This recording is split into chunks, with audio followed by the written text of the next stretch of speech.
Scene context: a dreary Tuesday in early spring. Rain soaks the brown earth as Janelle Carter stands beside her mother's freshly dug grave, black umbrella trembling slightly in her hand. The wind pulls at the hem of her coat. She hasn't slept in 3 days. Opening line. Narrator, somber tone. The day we lowered my mother into the ground, I buried more than just a parent. I buried every illusion I had about the man I married. The camera would pan from her hand clutching the umbrella to her tired eyes, swollen from tears, but somehow dry now. The priest's words are faint in the background. Ashes to ashes, dust to dust, but Janelle doesn't hear them. She's staring down at the coffin like it's a portal to everything that once felt safe. Janelle Carter, 34, part-time schoolteacher, full-time farmer's daughter, and now, an orphan. She never thought she'd have to say that word so soon. Her mother, Margaret Carter, died of colon cancer just 11 days ago. Stage 4, diagnosed in February, gone by March. Her decline had been a blur of hospital visits,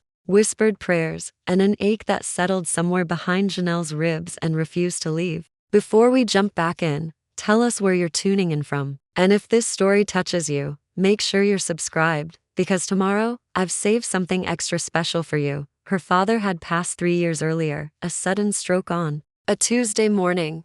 While checking irrigation valves, he was found by the neighbor's kid, slumped over beside the water pump, like he'd just taken a nap he never woke up from. Since then, it had just been Janelle and her mom until Janelle moved in with Mason, her husband of 6 years, the man who didn't show up to the funeral. She had left to voicemails, a text, even emailed him the funeral program. His only reply: can't get off work. Sorry.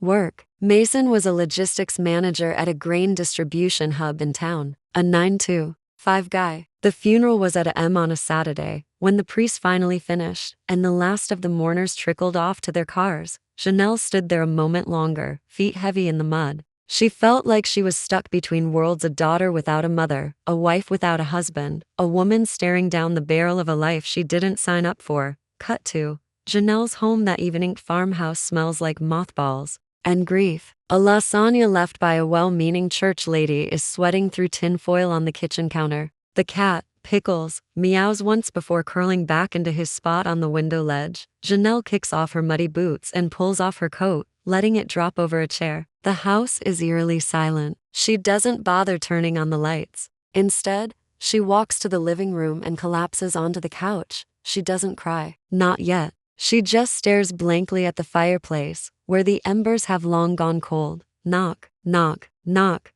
The sound breaks through the silence like a gunshot. She startles. Janelle opens the door to find a man in a blue windbreaker standing on her porch, a clipboard in one hand and a flat manila envelope in the other. Janelle Carter? She nods. You've been served. He hands her the envelope and walks off, shoes squeaking in the rain. Janelle stands there, stunned. The envelope is damp in her hands. Her name is typed in bold, sterile letters across the front. Janelle Rose Carter. She closes the door and walks back to the living room, tearing the seal with trembling fingers. Inside, divorce papers. The pages flutter as she flips through them. Date of filing: 3 days ago. Reason: irreconcilable differences. She laughs. A small broken thing. Irreconcilable? I buried my mom 3 days ago, Mason. You didn't even send flowers. The pages smell like toner and betrayal. There's a sticky note on the last page. Please sign and return at your earliest convenience. Convenience. She folds the papers slowly, hands cold despite the heat still coming off the fireplace logs, sets them on the table like a relic. Her phone buzzes. A message from Mason. Mason, hope you got the paperwork. Let's try to keep this civil. She doesn't respond. Instead, she walks to the bathroom, turns on the faucet, and stares at herself in the mirror, pale, bloodshot eyes. Hair she hasn't brushed since yesterday. You're broken now, and I don't want to deal with you. That's what irreconcilable really means, doesn't it? It means, you're no longer useful to me. She picks up her phone, opens the voice memo app, and hits record. Entry 1, she says, voice low, tired. This is Janelle Carter. I received divorce papers from my husband, Mason Carter, today, 3 days after my mother died.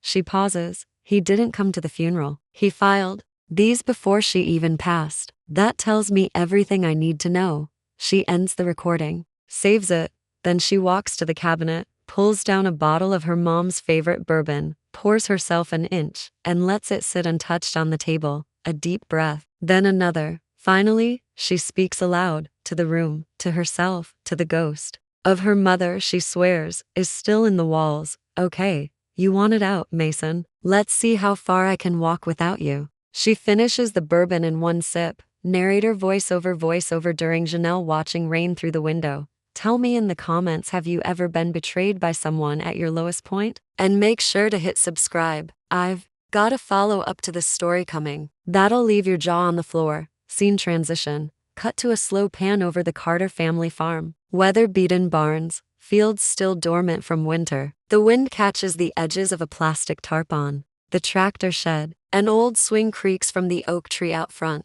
Janelle pulls into the gravel driveway. Her car is small, but the determination on her face fills the frame. This place isn't just land. It's memory. It's inheritance. It's everything she has left, and she's about to find out it's even more than that. Scene context. Janelle walks through the creaking front door of the Carter family farm, the wind slapping it shut behind her. The inside is stale with the smell of dust and pine-scented furniture polish. Everything is as her mother left it, down to the yellow notepad beside the landline, its final grocery list still etched in familiar, looping handwriting. The wooden floor moans beneath her boots as she moves through the hallway. Portraits of her grandparents watch from the walls, their stern faces frozen in sepia tones. She pauses in the kitchen doorway.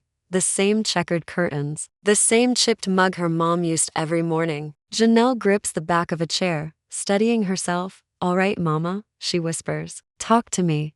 Key events. She spends the next several hours moving through the house room by room. The silence feels heavier than before. It's not just the absence of her mother. It's the weight of what Mason has done. A slow betrayal unfolding in layers. The fridge still hums softly. She opens it, stares blankly at half-used jars and a rotting bag of arugula, closes it again. In the pantry, canned peaches line the shelves. Her mother always made her keep extra. She stops at the attic door. It hasn't been opened in over a year. The pull string dangles like a dare. She yanks it. The ladder creaks under her weight. Dust explodes with every step. She reaches the top and flicks on the bulb, its weak yellow glow barely illuminating the stacked boxes, moth-eaten quilts, and an old Singer sewing machine. She crouches near the far corner, a plastic storage tote, labeled Farm Legacy. Inside, paper files, photos, tax records, receipts bundled by year, and an envelope marked in red ink. Revised will do, not discard. Janelle freezes. She pulls it out with reverence, heart pounding. Inside is a 6-page document, notarized, with her mother's unmistakable signature. The date, 8 months ago, long before the diagnosis, long before Mason started his whisper campaign about selling the land. She reads every word. Margaret Carter leaves everything to her daughter. Not just the land, but the water rights, the mineral rights, the equipment, vehicles, and livestock, though only a few remain. And one surprise, a second deed to an 80-acre parcel to the west, tucked under an old bill of sale from 199 to .it hits Janelle like a jolt of electricity. She reads it again, slower. The additional land wasn't part of the original estate files Mason saw, because her mother never told anyone about it. Not even Janelle. You brilliant woman, she says aloud, awestruck. Next to the will is a letter. In her mother's careful cursive. If you're reading this, it means I trusted you more than I trusted the man you married. I saw what Mason was after. The land, the name, not the work. Never the work. He came to me while you were at school, asked what I planned to do with the place once I couldn't run it anymore, tried to act concerned, said he had business ideas. I didn't like the way he smiled when he said vacation rentals, so I made sure this place went to the right hands. Yours. Janelle chokes on a sob. She folds the letter carefully, presses it to her chest, and lets the tears fall. Character development. This moment marks the shift. Janelle isn't just a grieving daughter anymore. She becomes a woman, awakening to the magnitude of what she's been entrusted with. The betrayal no longer paralyzes her, it galvanizes her. For the first time in days, she feels something sharp and clear, resolve. She doesn't need Mason to fight, she needs strategy. Scene transition. Downstairs, she spreads the documents across the kitchen table. The rain has stopped. The storm has passed. But something else stirs in the air. A reckoning. She dials Mason. He picks up after 2 rings. Janelle. She swallows every venomous word in her throat and speaks in a voice as soft as overripe fruit. Hey, I got the papers. A pause. Then, relief. Good. I didn't want things to get messy. I don't want them to either, she says. I think it's best we both move on. Agreed. He sounds surprised by her calm. That's fine. Let him underestimate her. Would you be willing to meet at the farm? Just to go over the property stuff before I sign anything? Another pause. Yeah, sure. Saturday at 10 work for you? Yeah, that works. She smiles coldly. Great, bring the truck. Emotional or theme focus. This is the emotional tipping point. Grief is no longer the loudest thing in Janelle's body. Now it's the clarity of betrayal, the echo of her mother's love, the first rumblings of justice. Theme. Sometimes the dead protect the living better than the living ever did. Final setup for part 2. Janelle folds the revised will and deed into a leather portfolio. She places it beside her mother's letter, now smoothed and slipped into a protective sleeve. She moves with purpose. Outside, the moon rises above the fields, casting long shadows across the dormant rows. The farm isn't dead, neither is she. Mason is coming, and he has no idea what's waiting for him. Scene context. It's Saturday morning. The sun is just beginning to rise over the Carter family farm, casting streaks of pale gold through the thinning fog. Janelle stands by the kitchen sink, cradling a chipped mug of coffee. She hasn't slept much, but her movements are deliberate, focused.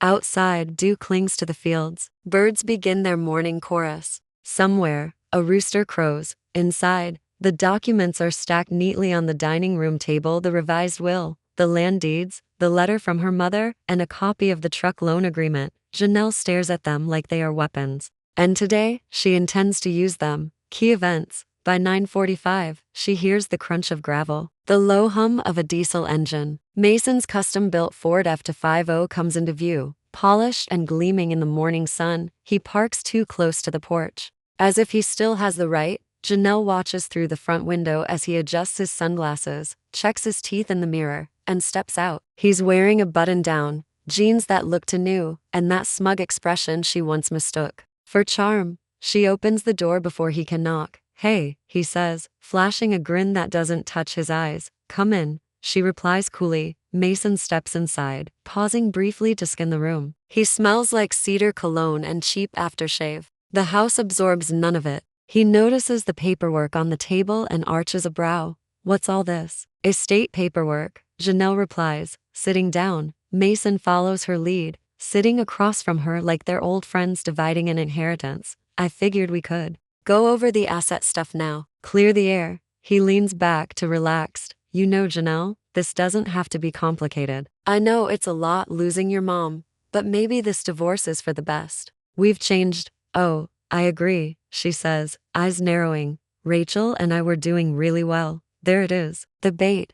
She doesn't flinch. Good for you. She's got a good head on her shoulders. Real modern. Wants to turn this place into something marketable. You know, boutique cabins, farm-to-table experiences, stuff people actually pay for. Janelle stands, walks slowly to the counter, then back, setting a copy of the will in front of him. Read it. Mason frowns, picks up the first page. As he reads, his posture shifts. The confidence leaks from his frame like air from a balloon. This is a joke, right? He finally says. Nope, that's the revised will. Notarized, filed and validated. Everything goes to me. Everything. That can't be right. Your mom never said anything. She told me she hadn't updated it. She lied to you, Janelle replies. Because she knew what you were. He pushes the paper away. This doesn't change what we built together. I helped finance the truck, helped maintain the property. I deserve something.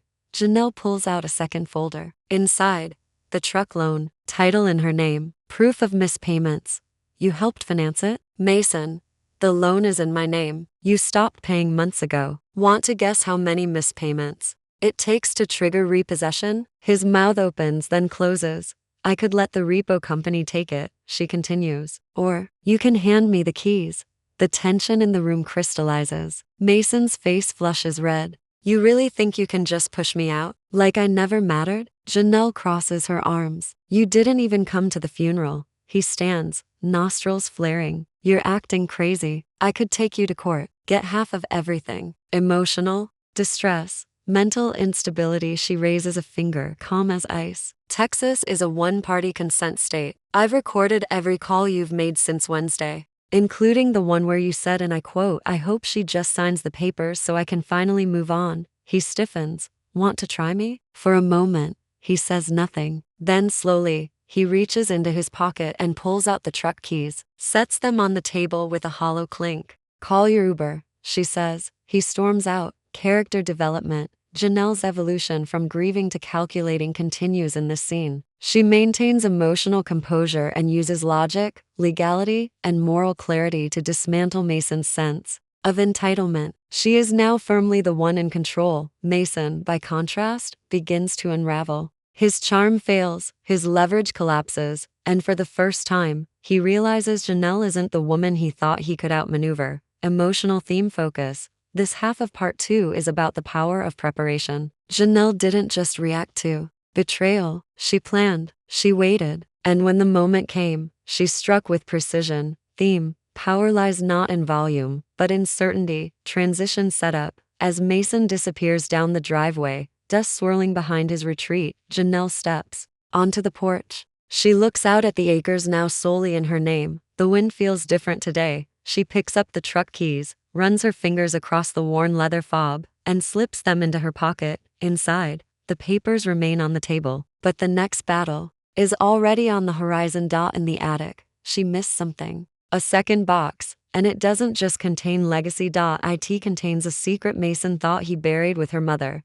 Scene context. After Mason leaves, the house falls into a quiet so profound it buzzes in Janelle's ears. The wind shifts outside, rustling the trees with a hushed urgency. She watches his Uber disappear past the Carter farm gate, her mother's land now stretching out like a kingdom reclaimed. She returns to the kitchen, exhales slowly, and leans against the counter. The confrontation is over, but something about the attic keeps tugging at her thoughts, the way that plastic tote had been pushed into a corner, as if guarding a secret deeper than the will. She pulls down the attic ladder and ascends once again. Key events. The air up there is thick with insulation, dust, and secrets. Her flashlight beam cuts across boxes and tarps until it catches a faint glint beneath an old rocking chair. A second box, unlike the labeled storage bins, this one is wooden, with brass hinges and a rusted padlock. Janelle recognizes it instantly. An old chest her grandfather once used for storing ledgers. She drags it into the light. No key, but the lock is brittle. One strike from a hammer in the workshed downstairs, and it snaps open with a metallic groan. Inside, a black binder labeled Cedar Valley Holdings, Private Agrimensa, sealed manila envelope with "Do Not File" scrawled in red notarized letters. And an old photo, Mason standing next to a man in a suit, shaking hands under a Cedar Valley signature. Janelle's pulse begins to race. She opens the binder first. Dozens of typed pages, property valuations, maps marked with colored overlays, internal memos. Then she sees it, her mother's signature, on a preliminary development agreement, but it's dated 3 months before the diagnosis. Janelle shakes her head. Her mom was vocal about refusing to sell. This doesn't line up. She flips to the last page, her mother's signature again, next to it, Mason's, and beneath that, a separate set of initials, the same as the man in the photograph. Janelle scans the contents, her stomach flipping. The agreement falsely lists Margaret Carter as granting Cedar Valley Limited access to the western 80 acres land she had only revealed to Janelle days ago. The terms say Cedar Valley could explore future development in exchange for undisclosed financial consideration. Her mother never saw a dime. Character development. This moment pushes Janelle from strategist to detective. What had begun as a personal vendetta now morphs into something larger, a corporate conspiracy, forged documents, and a deep betrayal that stretches beyond her marriage. The stakes have changed. She is no longer just protecting what is hers. She is unearthing a crime. Emotional theme. Focus. The room grows colder as realization sinks in. Her mother was being pressured, manipulated, and likely impersonated. Theme. Sometimes the truth is buried not by time, but by people hoping you never look for it. Additional key events. Janelle pulls open the sealed envelope. Inside is a letter, addressed to her. It reads, "If you're reading this, it means you found what I couldn't burn. Cedar Valley came with promises. Your husband believed them. I did not.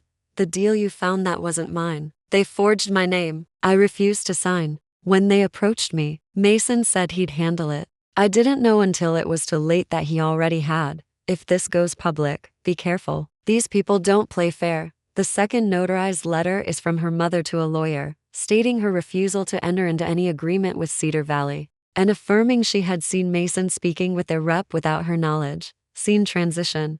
Janelle gathers the materials and brings them down. She spreads everything out on the dining room table next to the already signed will and truck documents. One war had just ended. Another is about to begin. She snaps pictures of everything, uploads the files to a secure drive, emails a copy to a friend from college, Laura, who now works for a legal nonprofit that specializes in land protection cases. Finally, she places a call. Leo, it's Janelle. I need you at the farm, and bring that contact of yours. The one from the county records office. Character introduction and setup. This phone call introduces Leo, a veteran turned farm hand who will become a recurring character. He's loyal, resourceful, and has a deep respect for land stewardship. His contact in the records office could help verify the forgeries and uncover more about Cedar Valley's recent transactions. Leo doesn't ask questions, just says, "On my way." Climactic close of part 2. That night, Janelle drives her truck now to the edge of the western parcel. The moonlight reflects off the barbed wire fence that marks the boundary. She gets out,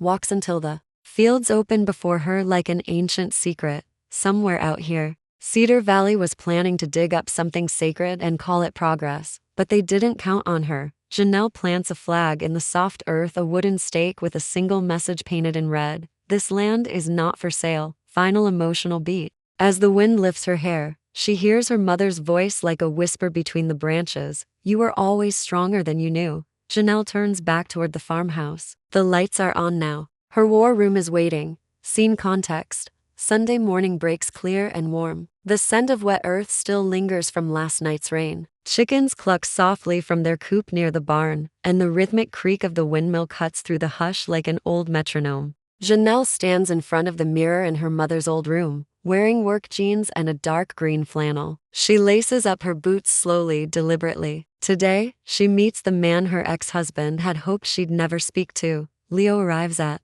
exactly 8 o'clock a.m., in a dust-covered Chevy with one broken headlight and an empty rifle rack in the back. He parks under the walnut tree near the barn and waves as he steps out, thermos in hand. His gait is slow but sure, a man who's walked through fire and come out tempered. Leo is in his early 50s, stocky, salt and pepper beard, and a Navy vet who spent his post-service years working the very same county soil. He'd known Janelle's father, helped him repair fences more than once back when she was still in high school. Since her mom's passing, he'd started checking in more often, dropping off eggs or tools she didn't ask for. This morning, though, Janelle doesn't greet him with neighborly small talk. She meets him on the porch and says 2 words, "It's real." Leo frowns. What is? The fraud, the forgery, all of it. She leads him inside and spreads the documents out across the dining room table. Key events. Janelle walks Leo through every page: the notarized letters, the altered agreement, the photograph of Mason with the Cedar Valley executive. Leo studies each item with grim attention. He reads slowly, silently mouthing legal phrases. He runs his fingers along her mother's supposed signature. They faked this, he says at last. Your mom's Y always curled right. This one hooks left. It's subtle, but it ain't hers. He turns the photo over and finds a handwritten note. Cedar Valley break ground projection Q3, next year. They were planning this before your mom even passed. Janelle nods. And Mason helped them. Why? What did he get? She points to the financial summary. A cut of the projected sale, commission for helping transfer the deed, a percentage of the development revenue. Leo blows out a low whistle. That explains his sudden taste for fancy trucks and younger women. It gets worse, Janelle says, picking up her phone. She plays one of the recordings, a call with Mason from 3 nights ago. Just sign the papers. Janelle, you can keep the house. I just want my share of the land, that's all. You know the part your mom never told you about? The West Field. It's already in motion. Just don't make this harder than it has to be. Leo's jaw tightens. He knew she hadn't told you. That makes it coercion, and grounds for a civil suit. Leo nods. If not criminal, Character development. Leo steps into his role not just as an ally, but as Janelle's protector and guide. His quiet, principled demeanor contrasts with Mason's flashier manipulation. He provides emotional ballast, a stabilizing force who believes in her, not because she needs rescuing, but because she's worth standing beside. Janelle, meanwhile, shows her growing adaptability. She isn't overwhelmed by what she finds, she's energized. This is her story now, not a chapter Mason gets to write. Emotional theme focus, trust regained, legacy defended. Janelle is no longer acting alone. Theme, you don't have to carry everything to carry the truth. Transition set up. They're interrupted by a knock at the front door. Not hurried, rhythmic, 3 beats, then silence. Leo looks at her. That your records contact? Janelle nods slowly. Let's find out. She opens the door to a woman in her early 40s, crisp white shirt tucked into navy slacks, an ID badge clipped to her collar. Audrey Navarro, county clerk's office. She lifts a file folder. You said you needed some property history looked at? Scene context. Audrey Navarro steps into the farmhouse like she's done this before. She glances around the room, noticing the exposed rafters, the battered welcome mat, the stack of legal documents already laid out on the kitchen table, but her eyes quickly return to Janelle. You said this was urgent, Audrey says, unbuttoning her blazer and setting down a thick leather file folder. It is, Janelle replies. I need to confirm the chain of ownership on this land, especially the western parcel. And more than that, I need to know if someone submitted false paperwork through your office. Audrey raises an eyebrow. Forged deeds? Leo cuts in. More like forged intent. Developer collusion. Possibly impersonation. That's a big claim. We've got documentation, Janelle says. She hands Audrey a copy of the forged development agreement, the notarized letters from her mother, and a printout of the altered signature page. Audrey flips through the pages with professional detachment at first, but Janelle notices the subtle changes, a twitch of her brow, a tightening in her jaw. I recognize this name, Audrey murmurs, tapping her finger against the Cedar Valley executive's signature. Jason R. Caulfield. We've had a few filings from him recently. Subdivisions, mostly. And the parcel in question. Can you check the county database? Janelle asks. Audrey nods. She pulls out a tablet from her messenger bag and connects to the county record system. After a few keystrokes, she frowns. This parcel, she points to a number written in the margin of Janelle's deed, was flagged for development clearance. It's still listed under the Carter name, but there's a pending note, awaiting confirmation of private transfer. What does that mean? Janelle leans in. It means someone submitted a file indicating a potential sale or development agreement, but the paperwork hasn't been finalized. It's in limbo. Leo mutters. They were setting it up so you wouldn't know until it was done.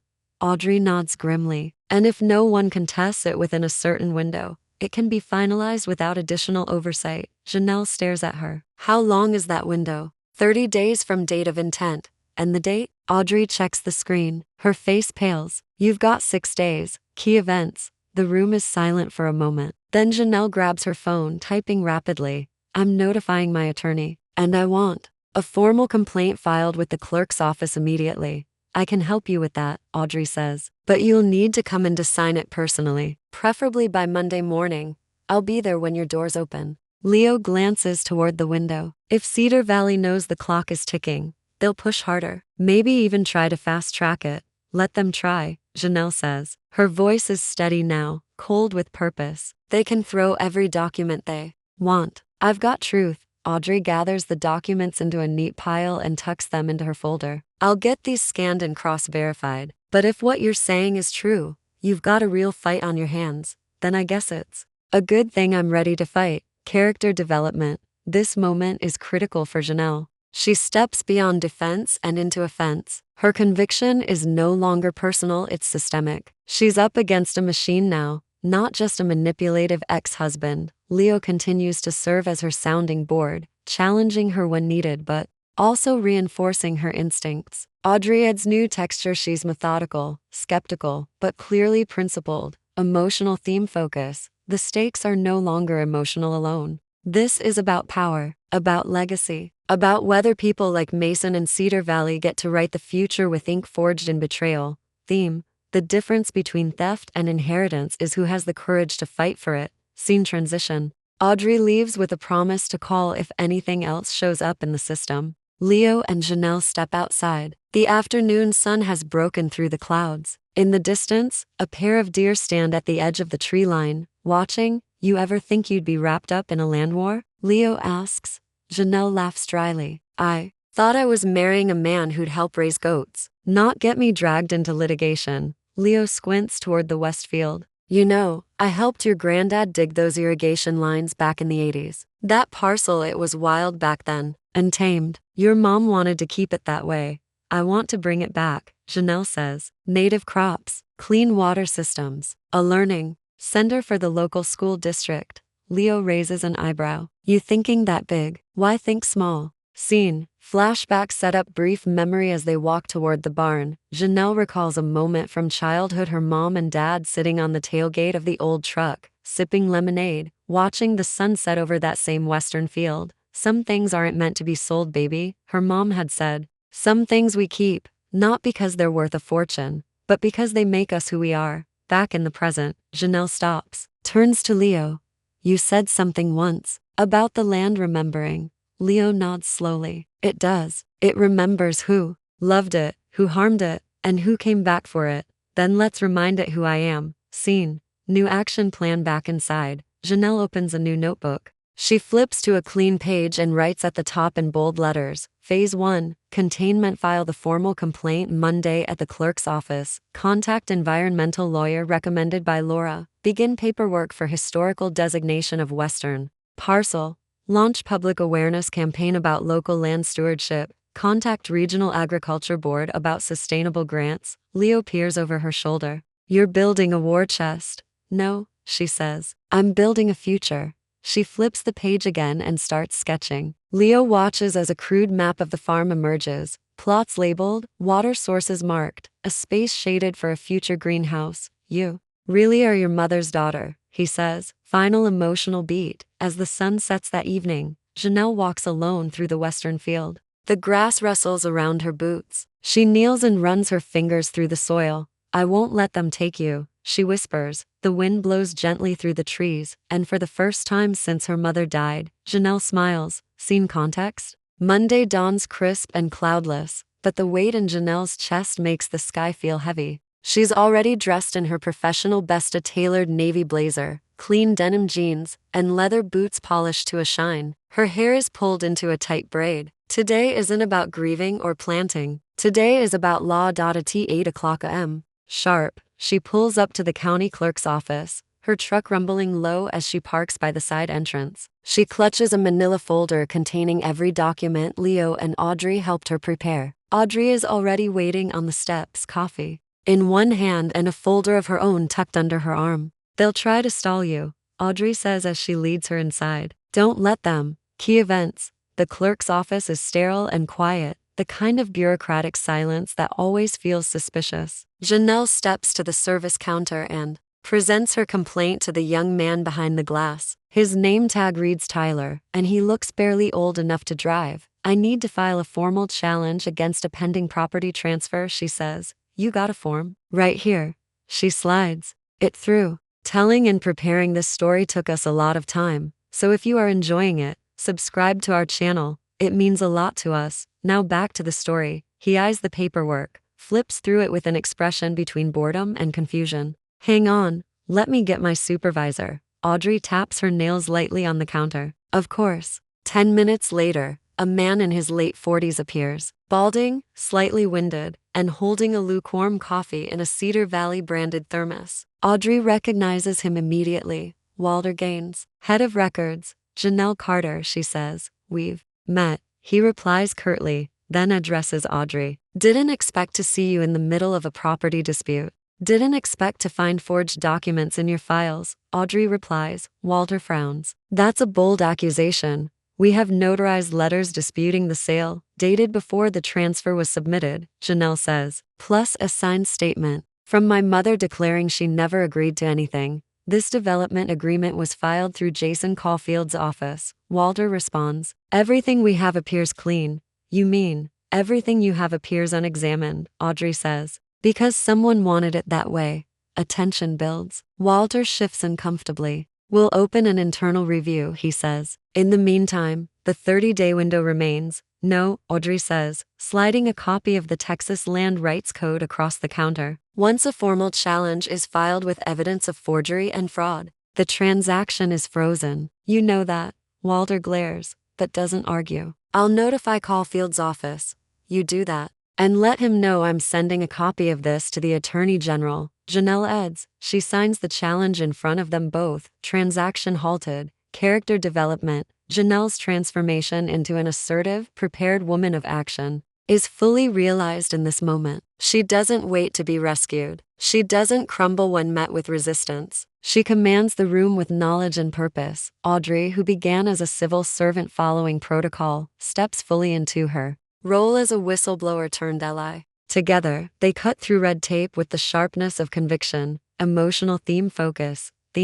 Justice isn't about loud voices. It's about persistent ones. This sequence also underscores the imbalance between regular people and those who abuse systems to get what they want. Janelle's act of resistance is grounded in evidence, but it's her determination that gives it power. Scene transition. Later that afternoon, back at the farm, Janelle meets Leo in the barn. He's loading hay into the feeder, hands dusty and calloused. She updates him on the filing. They froze the transaction, she says. Good. But Walter made it clear. Cedar Valley knows we're coming. Leo grins. Let 'em come. We've got more firepower than they think. Janelle pulls out her phone. Speaking of firepower, I have something. You should hear this. She scrolls through voice memos. Finds the one from last Thursday, a call she recorded late at night after Mason had one too many whiskeys and forgot who he was talking to. She hits play. Mason. Look, I told them she wouldn't fight it. She's soft, okay? Emotional? That's why.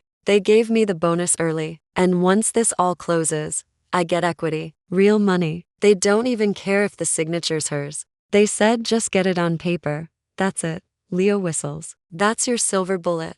I've got more. 3 calls. All recorded. You back that up yet? Triple backed. Cloud, hard drive, and 1 copy with Laura. Leo nods approvingly. Then let's make them regret every inch they tried to steal. Scene context. That evening, as dusk settles like a velvet curtain across the farm, Janelle lights a fire in the living room fireplace. The crackle of burning wood fills the silence. On the coffee table, her laptop glows softly. She opens the folder marked Evidence Mason or Cedar Valley and begins assembling everything into a master document for her lawyer. Audio transcripts, copies of property deeds, time-stamped emails Rachel forwarded to her the night before. Across the room, Leo sharpens a pocket knife with methodical strokes. It's not for anything specific, just something to keep his hands busy. They don't speak much. They don't need to. The silence has weight, but it's not uncomfortable. It's resolve. You think they'll fight this in court? Janelle finally asks. Only if they think they can win. What if they bury it instead? Sweep the whole thing under the rug before it reaches daylight? Leo pauses, looks up. That's why you're not just filing reports. That's why you're going public. Key events. Janelle leans back, takes a deep breath, and opens a draft blog. Post titled, They Tried to Steal My Mother's Farm. Here's what I found. She reads it aloud.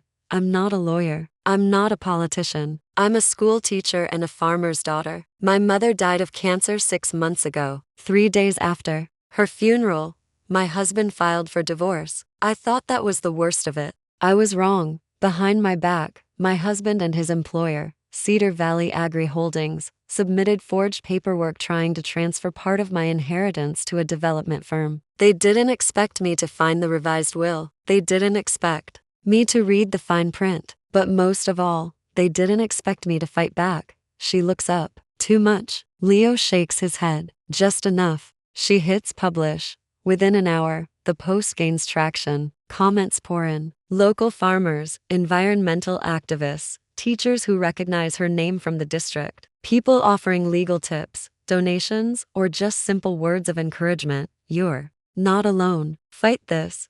They tried to buy my dad's orchard in 2016. Same tactics. You have land worth fighting for, so fight. Character development. Janelle's resolve is no longer hidden behind the walls of her house. She's gone public, placing herself on the line in full view. Her strength is no longer private, and her mission is no longer personal. Leo, meanwhile, becomes both sounding board and anchor. He doesn't push her, doesn't demand. He simply holds space while she steps forward. That, too, is its own kind of courage. Scene. Rachel reaches out the next morning. Janelle's phone rings before sunrise. Unknown number. She answers. It's Rachel. The voice says, small and nervous. I saw your post. I think we should talk. Go on. There are more emails. I didn't know how much was being done behind your back until I started reading. Old threads. I'll send them. Why help me now? Silence.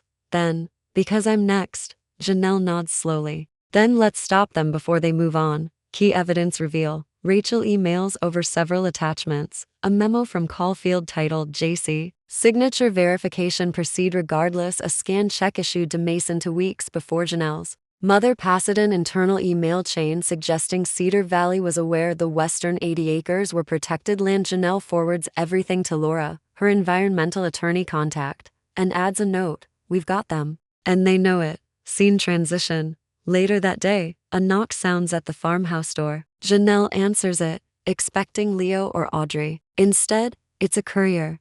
You Janelle Carter? Yes. He hands her an envelope. Registered legal service. Inside, a cease and desist letter. Issued by Cedar Valley's legal team. The letter demands the immediate removal of her blog post and threatens defamation charges if she continues to post unsubstantiated allegations. Janelle reads it twice, then a third time. She sets it on the kitchen counter and starts the kettle. Leo walks in, sees the letter, raises an eyebrow. They're bluffing, she says. Most bullies are good. Then it's time we act like we're not scared of the dark. Emotional theme focus. Theme, speaking. Truth is a risk, but silence is surrender. The second half of this chapter marks Janelle's transition into full public combat. She's not hiding behind legal channels alone anymore. She understands the power of community, of narrative, and most importantly, of evidence. Scene. The email that changes everything that night. At 11:47 p.m., Laura sends a reply. Subject, criminal. Intent confirmational. Forwarded documents confirm fraudulent misrepresentation, forgery, and breach of fiduciary duty. I have prepared the complaint package and submitted preliminary notice to the AG's office. We're not just freezing the development, we're about to bring it down. Janelle stares at the screen. For the first time in weeks, she feels a tear roll down her cheek. But it's not grief, it's relief. Leo stands in the doorway, holding 2 mugs of tea. It happening? He asks. It's happening. They clink mugs in silent toast. Scene context. The news breaks early on a Wednesday. Janelle is in the chicken coop, scattering feed into the dry dirt, when her phone pings once, then twice, then again in rapid succession. She wipes her hands on her jeans and pulls it from her back pocket. At the top of the screen, dozens of notifications. Messages from old college friends, former coworkers, even local news outlets. Leo calls out from the barn. You seeing this? She doesn't answer. She's already scrolling through her email. Subject. Line after subject line. Your post just hit 10,000 shares. Cedar Valley caught in property scandal. You're on the homepage of the Tribune. Janelle stares at her screen. She never expected this. Key events. The blog post has gone viral. An environmental justice group reposted it. A food justice nonprofit featured it in their newsletter. Even a major social media personality, a chef turned activist with 3 million followers, shared her story with the caption, "This is why we fight." Land isn't just dirt, it's memory, it's survival. The story has legs now, and Cedar Valley is on the defensive. Leo appears in the doorway, newspaper in hand. He tosses it on the table. The front page headline stark. Local woman claims land. Fraud by major agribusiness. You didn't just make noise, Leo says. You woke the hornet's nest. Janelle's response. By noon, she's already given 2 interviews over the phone and has one scheduled with a regional podcast that focuses on land ethics and rural corruption. She doesn't glam up. She doesn't rehearse. She sits on the front porch, in her work clothes, hair in a loose ponytail, and tells the truth. My mother didn't build this farm to sell it off in pieces. She built it so her daughter could stand on something solid. I intend to honor that. She speaks softly, but every word lands like a hammer. The interviewer asks what she wants. Janelle answers without hesitation. I want justice, and I want to grow something that outlives this fight. Character development. This is where Janelle begins the second arc of her transformation, from survivor to builder. The legal storm continues in the background, but now she's focused on planting, on rebuilding.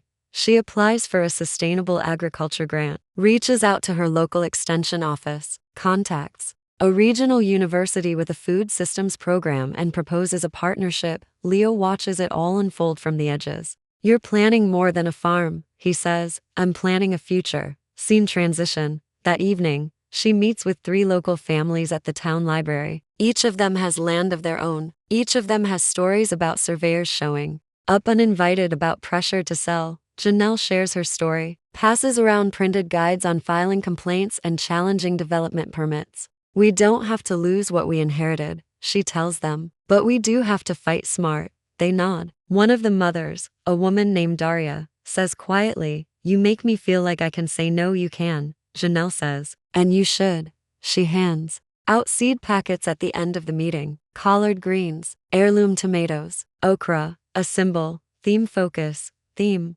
Planting something is an act of hope. So is defending it. Janelle isn't just resisting anymore. She's creating, building alliances, sharing knowledge, turning pain into instruction. The roots of resistance are taking hold, but they're growing into something larger than any courtroom could contain. Scene context. A few days after the library meeting, the farm feels more alive than it has in months. Not just with plants or animals, but with people. Janelle organizes a volunteer day, calling it the Community Seed Swap and Soil Day. It starts with just a few cars pulling into the gravel driveway early that Saturday morning, but by noon, there are over 30 people mingling across the yard. Some bring seedlings, others bring baked goods, and several bring nothing but their willingness to work. Tables are set up with seed trays, soil amendments, brochures on sustainable growing, and a donation jar labeled Future Greenhouse Fund. A group of high school students digs a compost trench on the east side of the barn. Janelle stands with Leo at the fence line, watching it all with a half-disbelieving smile. "Is this what winning looks like?" she asks him. Leo chews on a piece of hay. "This is what rising looks like. Winning comes later." Key events. Midday, Janelle gives a short speech. She doesn't stand on a platform or hold a microphone. She just climbs up on an overturned planting box and waves until the chatter fades. "I just want to say thank you," she begins. "Not just for being here, but for believing that this land and every piece of land like it matters." She pauses, searching the crowd. Some people think land is only valuable if it turns a profit. But the people who taught me how to care for this farm, my parents, my grandparents, they knew better. They knew that land can feed you, teach you, shelter you, that it's sacred, even when it's overlooked. She looks down, voice tightening. "They tried to take that away from me, from us. But we said no, we planted seeds instead. And we're not done." A round of applause ripples through the crowd. It's not raucous, it's rooted. Afterward, people come up one by one, sharing stories, asking questions, offering help. A retired biologist offers to test her soil for free. A pair of sisters from a nearby county say they want to start their own CSA and ask if she'll mentor them. She says yes to all of it. Character development. Janelle is no longer defined by what was done to her. She is now defined by what she does in response. Her leadership has moved from reactive to proactive. She is becoming a steward, not just of the land, but of a movement.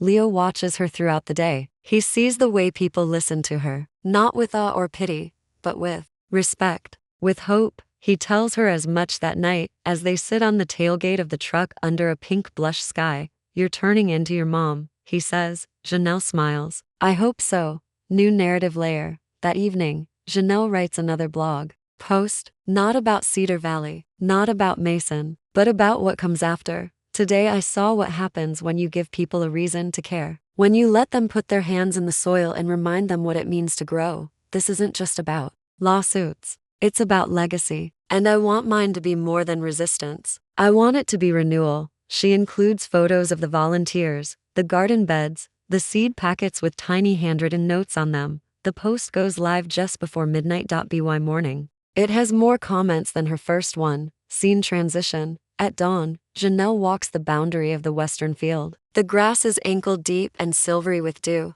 She stops near the old survey marker, a rusted metal stake she never noticed before all this started. She crouches beside it, brushes away the weeds, and finds something unexpected, a glass jar, buried partially beneath the soil. She lifts it out and opens it. Inside is a folded note wrapped around a dried flower. The note reads, "For Janelle, when you're ready to stop surviving and start growing. Love, Mom." Tears rise instantly, but she doesn't sob. She just holds the note against her chest, eyes closed. As the sun crusts the hill and floods the field with gold, legacy isn't just what we inherit. It's what we build with what we're given. This final half of part 5 shows Janelle as a beacon, no longer just a lightning rod. Her journey isn't just one of justice, but of stewardship. The seeds she plants now aren't only crops. They're cultural, emotional, communal, and they're starting to bloom. The morning of the Lake Conway Farmers Market arrived with that particular kind of autumn crispness that makes your lungs feel clean and your thoughts sharper. I loaded the last crate of heirloom tomatoes into the back of the F-250, the truck's bed lined with wooden boxes that Leo had helped me build from reclaimed barnwood. Each crate held the promise of something I'd never quite believed possible: produce I'd grown with my own hands, dirt still clinging to the roots of the carrots, morning dew not yet dried from the kale leaves. "You sure you don't want me to come along?" Leo asked, adjusting his worn baseball cap as he surveyed our handiwork. Over the past 3 months, he'd become more than just hired help. The 62-year-old veteran had a way of seeing through problems to solutions, and his steady presence had anchored me through the steepest learning curve of my life. "I need to do this one myself," I said, though I couldn't quite explain why. Maybe it was pride. Maybe it was the need to prove something to myself. Or maybe it was the nagging feeling that this market would bring something I wasn't ready for, something I needed to face alone. Leo nodded, understanding in that way he had. "Just remember what we talked about. You're not that scared woman who found divorce papers anymore. You're Janelle Carter, and you've got dirt under your nails that proves it." I laughed, flexing my fingers to show the perpetual rim of earth that had taken up residence beneath my carefully trimmed nails. 3 months ago, I would have been horrified by this.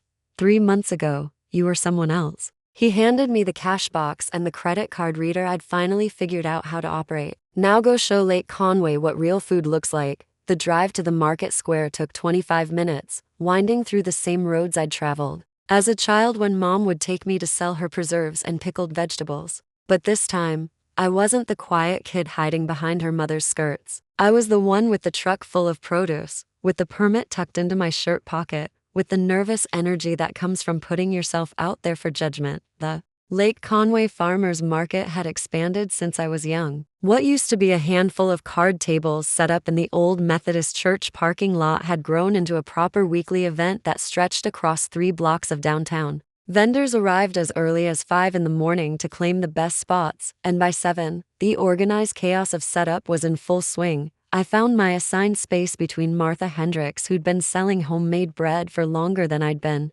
alive, and a young couple from the next county over who specialized in artisanal honey. The location wasn't ideal, tucked between the established vendors and away from the main foot traffic, but it was mine. Every vendor started somewhere.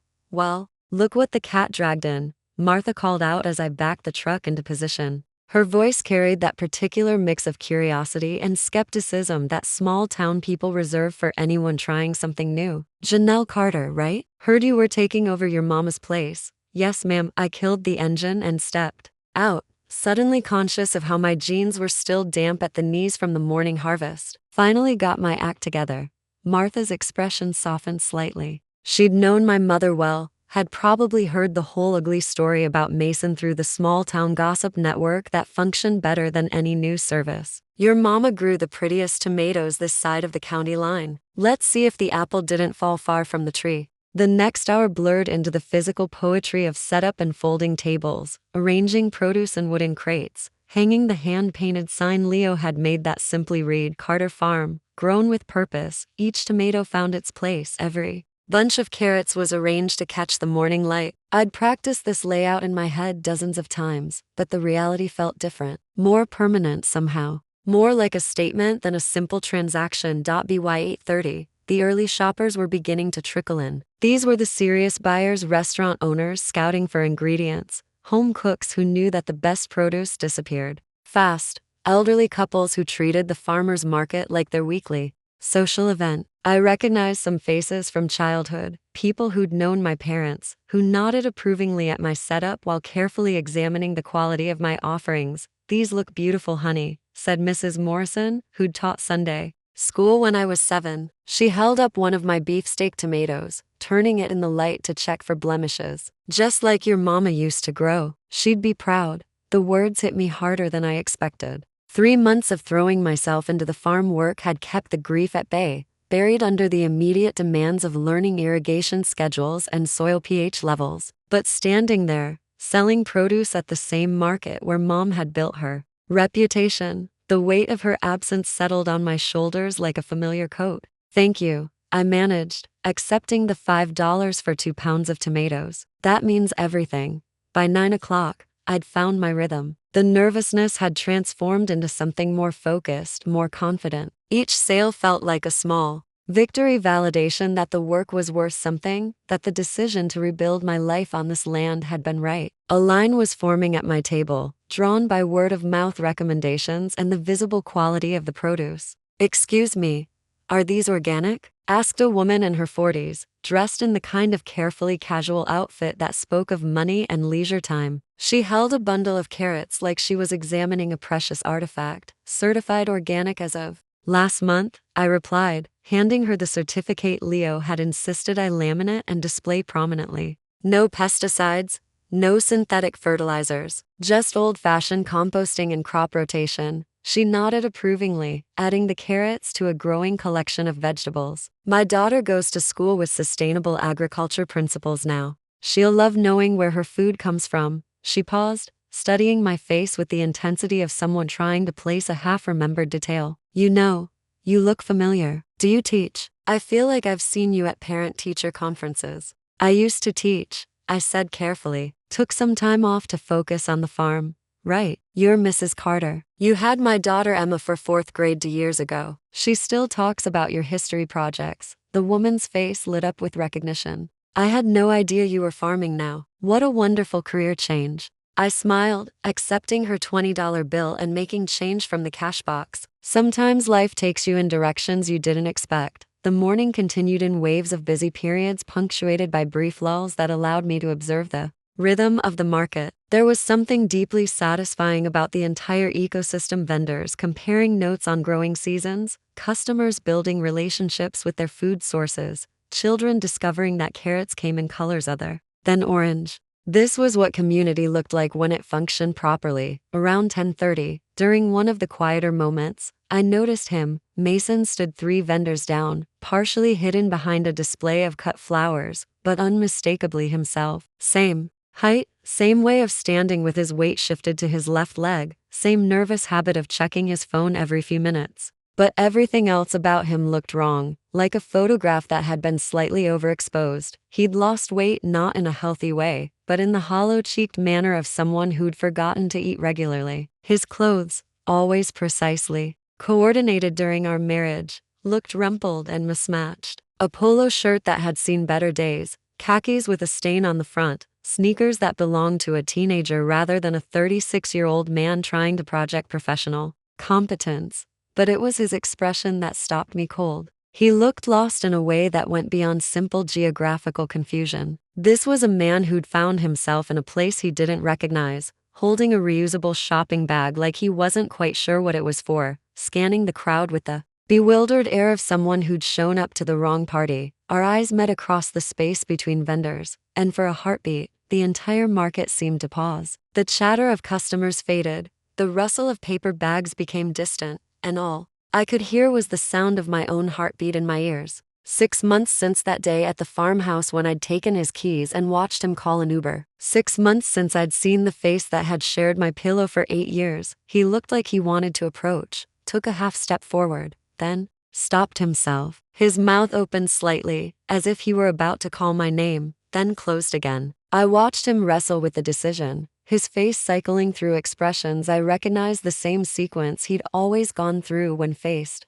with something uncomfortable. Avoidance, irritation, resignation. In the end, avoidance won. Mason turned away, pretending to study a display of handmade soaps with the intensity of a scholar examining ancient texts. But I could see the tension in his shoulders, the way his hand gripped the shopping bag's handles too tightly. He was as aware of me as I was of him, caught in the same strange bubble of mutual recognition and mutual desire to escape. "That's quite a look you've got there," came Martha's voice from the next table over. She'd been watching the entire silent exchange with the sharp interest of someone who'd seen enough human drama to recognize it instantly. "History? Something like that," I said, forcing my attention back to arranging the remaining produce. My hands were steadier than I'd expected, my voice calmer than I felt. "Ancient history, Martha's tone suggested she wasn't buying the casual dismissal. "Ancient history has a way of showing up at the most interesting times." I glanced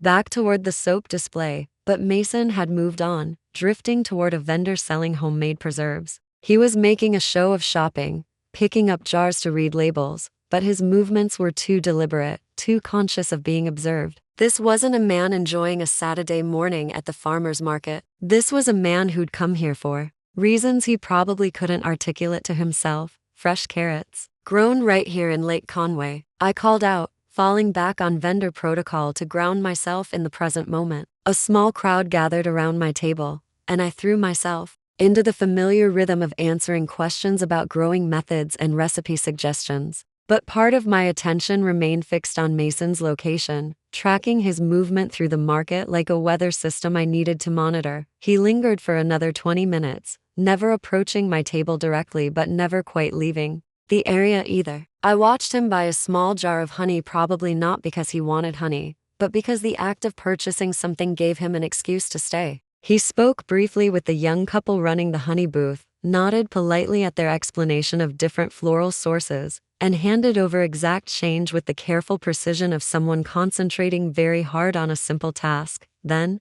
as suddenly as he'd appeared, he was gone. I looked up from helping a customer select the best bell peppers, and his spot by the honey booth was empty. I scanned the crowd quickly, looking for his familiar profile among the Saturday morning shoppers, but he'd vanished as quietly as he'd arrived. The relief I felt was immediate and surprising. I hadn't realized how much tension I'd been carrying in my shoulders, how shallow my breathing had become, until both released at once. The market resumed its normal rhythm, the colors seemed brighter, and the conversations around me became clearer. "You okay, honey?" asked Mrs. Morrison, who'd returned for a second round of shopping. "You look a little pale." "Just the sun," I lied, grateful for her concern but not ready to explain. "It's warmer than I expected." She nodded sympathetically and selected a bunch of radishes, but her eyes held the same perceptive quality I'd seen in Martha. Small towns were full of people who'd learned to read the subtle signs of human distress, who could spot trouble brewing before it announced itself. The rest of the morning passed without incident.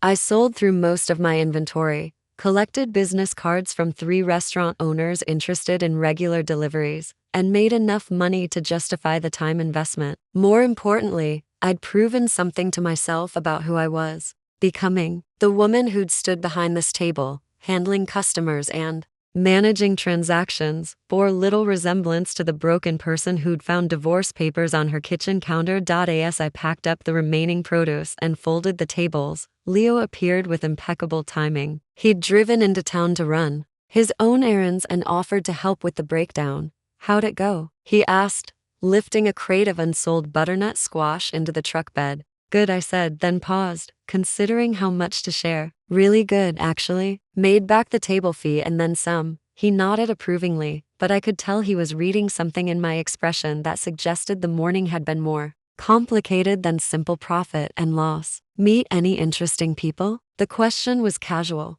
but Leo had a way of asking casual questions that weren't casual at all. I'd learned over the past few months that he possessed an almost supernatural ability to sense when something was bothering me, even when I hadn't quite identified it myself. "A few," I said, loading the cash box into the truck's cab. "Some restaurant folks interested in regular orders. Mrs. Morrison, who taught my Sunday school class about 20 years ago. Martha Hendricks, who's been selling bread here since before I was born. Anyone else?" There it was, the gentle probe that meant he'd either seen something or sensed something in my demeanor that warranted investigation. I could deflect, change the subject, focus on the business aspects of the morning. But Leo had earned the right to straight answers through 3 months of steady support and practical wisdom. Mason was here, I said simply, Leo's hands stilled. On the crate he'd been adjusting. Here, or just in the general vicinity? Here. About 3 tables down, pretending to shop for soap and honey, I slammed the truck's tailgate closed with more force than necessary. Didn't speak to me, didn't approach, just lurked. How'd that feel? It was such a Leo question, direct, uncomplicated, focused on the emotional reality rather than the social implications. How did it feel? Not what did it mean, not what should I do about it, not whether I should be worried or angry or vindicated. Just the simple, honest question of how the experience had affected me. Strange, I said after a moment of consideration. He looked diminished, like someone had let the air out of him. I paused, trying to find words for something I was still processing. For 8 years, he was this presence in my life. Confident, decisive, always sure he knew the right answer to everything. Today, he looked like a lost tourist. Leo nodded thoughtfully. People change when their assumptions get challenged. Not always for the better. Is that what happened? His assumptions got challenged? Well, he assumed you'd roll over and give him everything he wanted. He assumed you didn't have any fight in you. He assumed your mama hadn't prepared for exactly this situation. Leo secured the last of the equipment in the truck bed. Seems like every single assumption he made turned out to be wrong. We drove home in comfortable silence, the truck windows down to let in the autumn air that carried scents of wood smoke and dying leaves. The market had been a success by any reasonable measure. Money earned, connections made, confidence built. But Mason's appearance had added a layer of complexity I wasn't sure how to process. Part of me had expected to feel triumphant if I ever saw him again. The woman who'd taken his keys and reclaimed her life should have felt vindicated, powerful, maybe even slightly smug. Instead, I felt something closer to melancholy, not for him specifically, but for the waste of it all. 8 years of marriage that had ended in such spectacular dysfunction, 2 people who'd shared a life and now couldn't make eye contact across a farmer's market. You think he'll be back? I asked as we turned into the farm's driveway. Leo considered the question seriously. Hard to say. Depends on why he was there in the first place. That was the part that bothered me most. Mason at a farmer's market made no sense in the context of who he'd been during our marriage. He'd been the type of person who bought groceries at the big chain store, who viewed food as fuel rather than culture, who'd never shown the slightest interest in local agriculture or community events. His presence this morning felt intentional in a way that made me uneasy. Keep your eyes open, Leo said as we pulled up to the farmhouse. Sometimes when someone shows up where they don't belong, it's because they're looking for something specific. I nodded, but privately wondered if that something might be me. The following Tuesday brought the first hard frost of the season, and with it, the urgent work of harvesting everything that couldn't survive the cold. I was on my knees in the garden at dawn, cutting the last of the basil and loading wheelbarrows with green tomatoes, when I heard a car door slam in the driveway.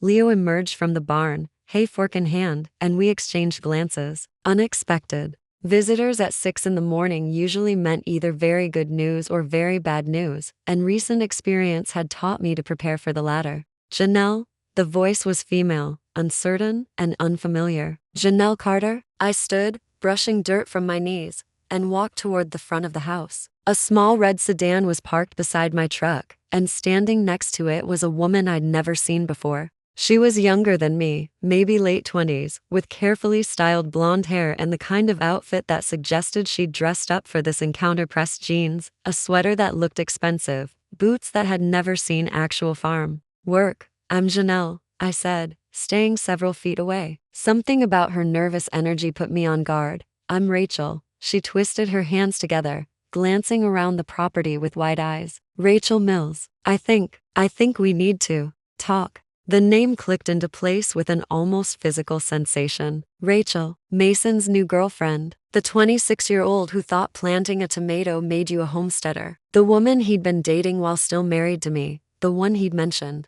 so casually during that confrontation at the farmhouse. I see. I kept my voice neutral, though my mind was racing through possible reasons for this visit. What can I do for you? Rachel looked over her shoulder nervously, as if checking to make sure she hadn't been followed. Could we, talk privately? It's about Mason. Leo had moved closer during this exchange, positioning himself within earshot but trying to appear focused on his work. I caught his eye and nodded slightly. Stay close. But let me handle this. All right, I said. Let's sit on the porch. We settled into the wooden chairs that overlooked the garden, the same spot where I'd spent countless evenings with my mother, planning seasons and sharing gossip. Having Rachel Mills here felt like a violation of that sacred space, but I needed to know what had brought her to my farm. I saw you at the farmer's market, she began, her words tumbling out in a rush. Saturday. Mason didn't know I was there. I was shopping with a friend, and we saw him near your booth. He was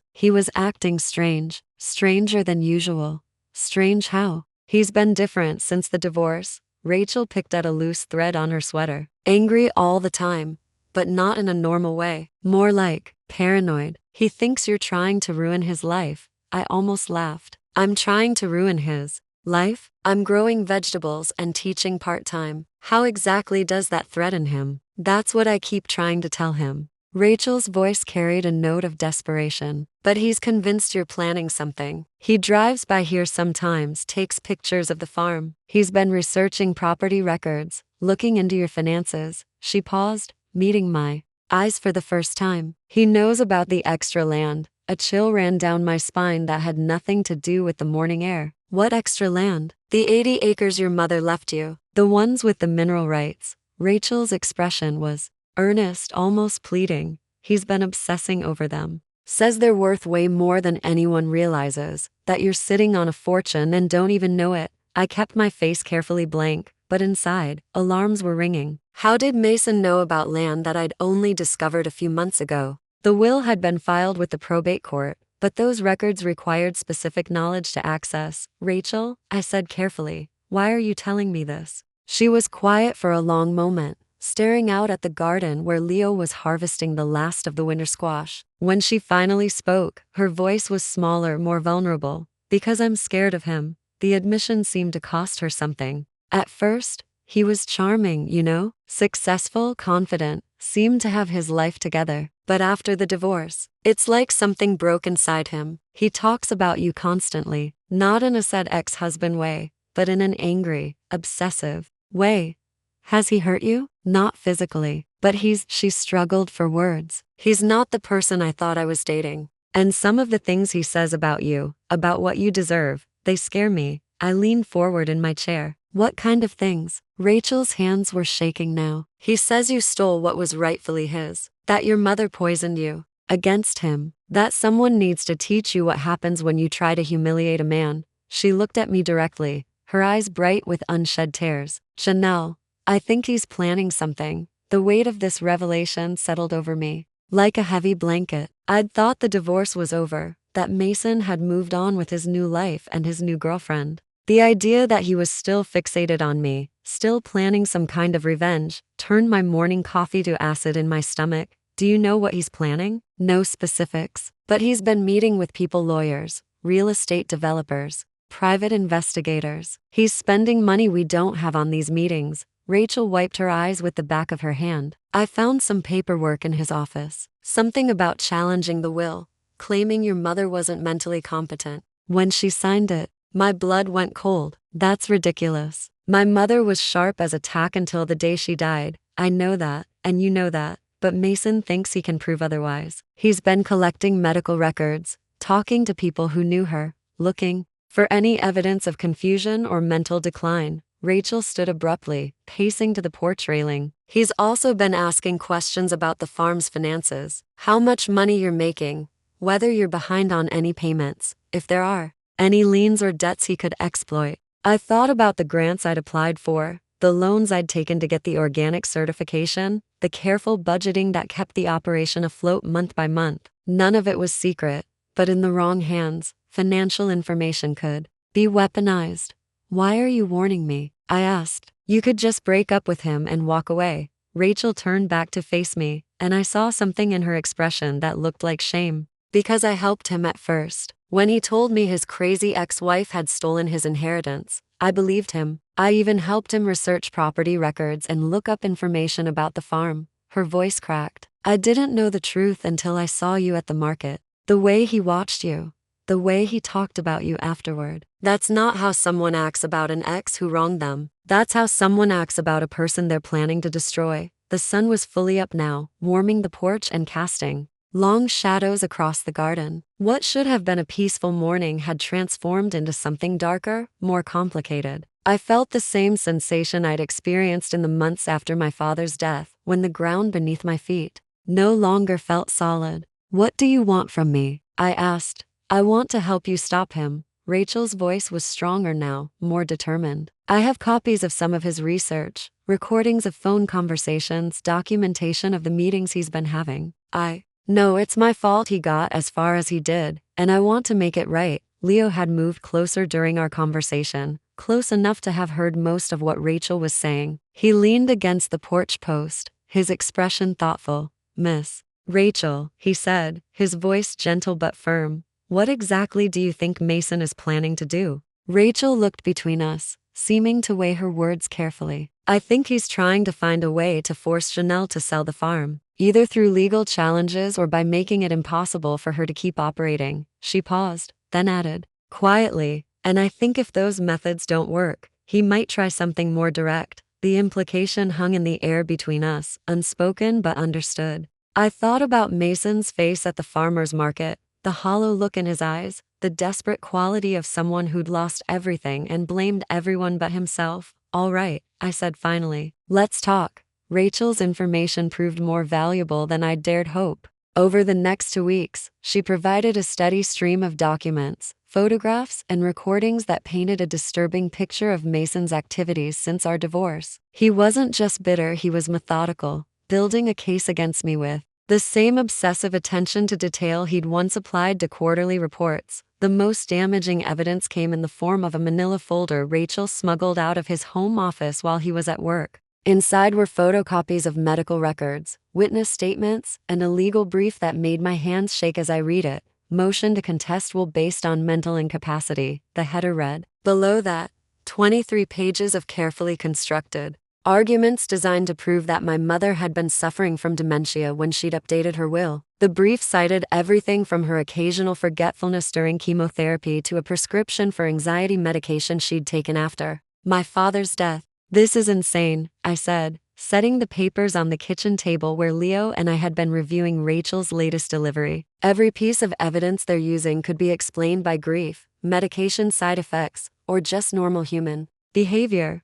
Leo picked up one of the witness statements, squinting at the signature. "Who's Harold Kemper?" "Mom's neighbor. Lives about a quarter mile down the road." I thought back to the few interactions I'd had with the elderly man. "He's got to be 80 years old. I think he has some kind of grudge against our family over a property line dispute from years ago. Says here he observed your mother acting confused and disoriented on multiple occasions. Claims she once asked him the same question 3 times in one conversation." I laughed bitterly. "Harold Kemper is half deaf and refuses to wear hearing aids." Of course she had to repeat herself. But as I read through more of the depositions, a pattern emerged that was more troubling than simple misunderstandings. Someone had been very careful to collect testimony from people who'd had negative interactions with my mother, while ignoring the dozens of friends, neighbors, and medical professionals who could attest to her mental clarity right up until her death. "This isn't random," I said, spreading the papers across the table. "Someone coached these witnesses, told them what to look for, what to emphasize. The question is who?" Leo set down his coffee cup and studied the legal brief more carefully. "This level of preparation takes resources. Lawyers, investigators, time." He looked up at me. "More resources than Mason has access to on his own." The answer came 3 days later, delivered by certified mail to my front door. The return address read Blackstone, Murphy and Associates, attorneys at law, but the letter inside was signed by someone I'd never heard of. David Reinhardt, Senior Land Acquisition Specialist, Cedar Valley Agri Holdings. The letter was polite, professional, and absolutely chilling in its implications. "Dear Miss Carter," it began, "we understand you have recently inherited agricultural property in Lake Conway County, including mineral and water rights. Cedar Valley Agri Holdings specializes in helping landowners maximize the value of their holdings through strategic development partnerships. We would like to schedule a meeting to discuss opportunities that might benefit both parties." Attached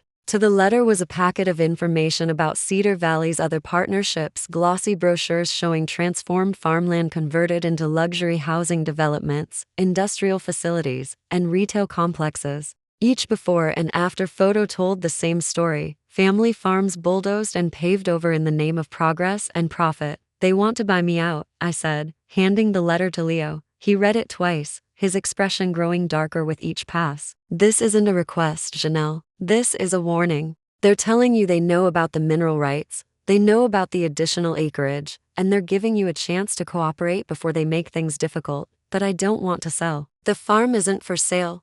They're counting on that not mattering." I spent that evening researching Cedar Valley Agri Holdings online, diving deep into their corporate structure, their development projects, and their methods of acquiring land. What I found made my blood run cold. Cedar Valley specialized in what they called strategic rural development, but their actual business model was closer to legalized theft. They would identify properties with valuable resources, mineral rights, water access, development potential, and then systematically pressure the owners to sell. When persuasion failed, they escalated to legal challenges, environmental lawsuits, zoning disputes, and any other method that could force a sale. Their most common tactic was challenging the ownership of recently inherited property, particularly in cases where the previous owner had died without extensive legal documentation. They would claim the inheritance was invalid, tie up the property in court for years, and eventually force the heirs to sell just to pay their legal bills. But Cedar Valley's real genius was in their partnerships with local businesses and officials. In every county where they operated, they had connections: real estate agents, lawyers, county commissioners, even judges who seemed remarkably sympathetic to their development plans. They didn't just buy land, they bought the entire system that governed land use. "Look at this," I said, calling Leo over to my laptop. The screen showed a newspaper article from 3 counties over, dated 6 months earlier. "Family loses Century Farm to development company after legal battle." The story was heartbreakingly familiar. A young woman had inherited her grandfather's farm after his death from cancer. Within months, Cedar Valley had challenged the inheritance, claiming the grandfather had been mentally incompetent when he'd updated his will. After 2 years of legal battles, the woman had been forced to sell the property to pay her attorney fees. The grandfather's symptoms? Leo read over my shoulder. Confusion, memory problems,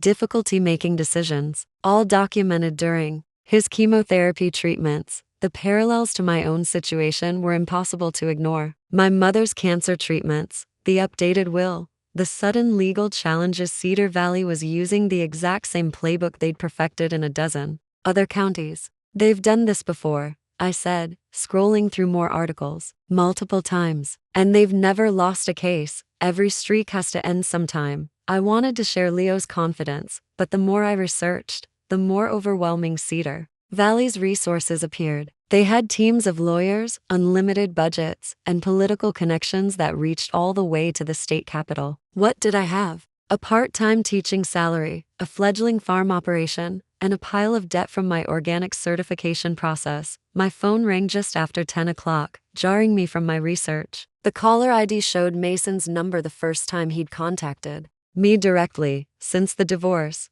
"Hello, Mason." "Janelle?" His voice sounded different, more controlled than I'd heard it in months. "I think we need to talk." "About what?" "About the farm. About the mistakes we've both made. About finding a way forward that works for everyone." I almost laughed. "Everyone being you and your new girlfriend?" "Rachel and I broke up." The admission came quickly, like he was getting an unpleasant task out of the way. She had some very unrealistic expectations about our relationship. I caught Leo's eye and mouthed, "Rachel." He nodded and moved closer to the phone, though I doubted he could hear Mason's end of the conversation. "I'm sorry to hear that," I lied. "But I don't see what your personal life has to do with me.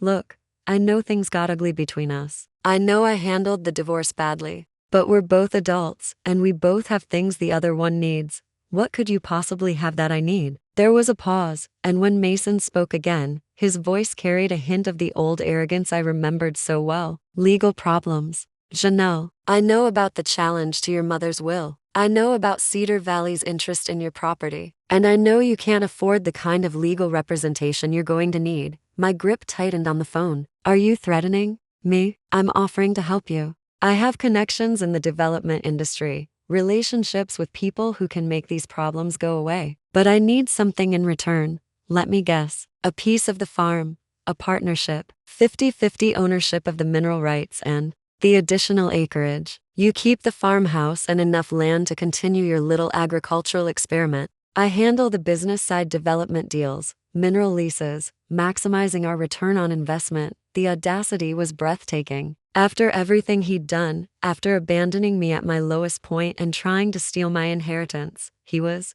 now positioning himself as my savior. And if I refuse? Another pause, longer this time. Then you'll be fighting Cedar Valley alone. And trust me, Janelle, you don't want to do that. They have resources you can't imagine, and they've never lost a case like this. How do you know so much about Cedar Valley? I've been consulting with them, helping them understand the local market, the property values, the political landscape. His voice grew colder. They pay very well for accurate information. The betrayal hit me like a physical blow. Not only had Mason been working against me, he'd been actively collaborating with the company trying to steal my land. He'd used his knowledge of my mother's illness, my financial situation, and my emotional vulnerability to help them build their case. You bastard, I whispered. I'm being practical. This is business, not personal. Cedar Valley is going to get that land one way or another. The question is whether you want to profit from it or lose everything fighting a battle you can't win. I'm going to fight them.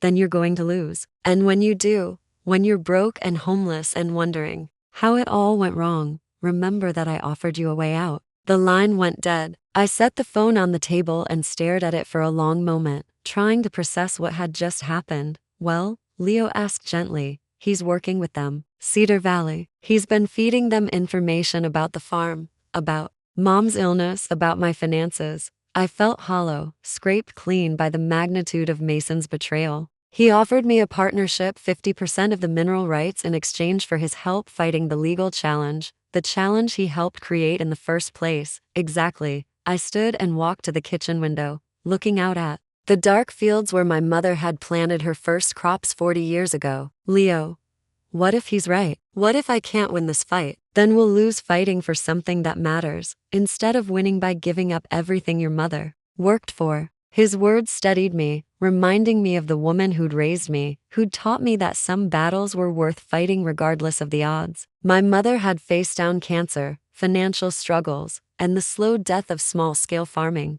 She'd never once considered surrender. All right, I said, turning back to face him. If we're going to fight, we need to know exactly what we're up against. Over the next week, I threw myself into research with the same intensity I'd once applied to lesson planning. I contacted every family that had fought Cedar Valley, interviewed lawyers who'd represented landowners in similar cases, and studied every piece of legislation that governed mineral rights and inheritance law in Texas. The picture that emerged was grim, but not hopeless. Cedar Valley's strength came from their ability to overwhelm opponents with legal fees and bureaucratic delays. But they had weaknesses too: a pattern of cutting corners, relationships that bordered on corruption, and a tendency to overreach when they thought victory was assured. Most importantly, I discovered that Cedar Valley had made one critical error in their approach to my case. In their haste to challenge my mother's will, they'd filed paperwork claiming an interest in the mineral rights before establishing legal standing to make such a claim. It was a technical violation,